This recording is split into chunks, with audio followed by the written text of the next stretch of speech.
But what's happening is that Hamas is trying to perpetuate this narrative that Gazans are starving because starting about 2 months ago, the Gaza Humanitarian Foundation, which is run by Americans and is in cooperation with the Israelis, has started distributing food, started distributing humanitarian aid directly to the people of Gaza. And why is that important? Because until they started doing that, the only way for Gazans to get food was to get it from Hamas. All of the tons and tons of food, all the truckloads of food that have been coming into the Gaza Strip as humanitarian aid since the beginning of the war until 2 months ago, were brought in by United Nations organizations that were working hand in glove with Hamas. It was going directly to Hamas, and then Hamas would sell it at exorbitant prices to the people, hoard it for themselves, take all the fuel to fuel their war machine, use it to recruit new recruits into Hamas, and it was basically Hamas's oxygen. The estimates now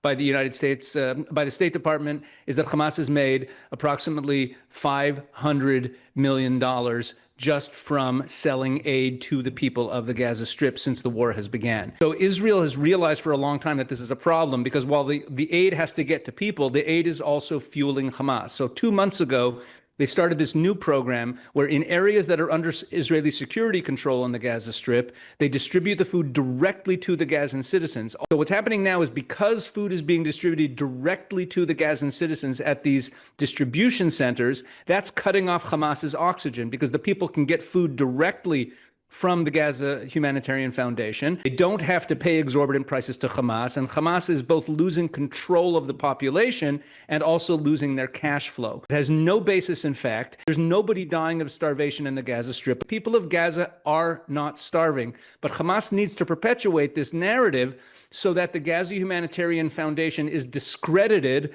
and they could go back to the old system of all of the food and aid going through the UN to Hamas so they can retain control over the population and keep their cash flow going.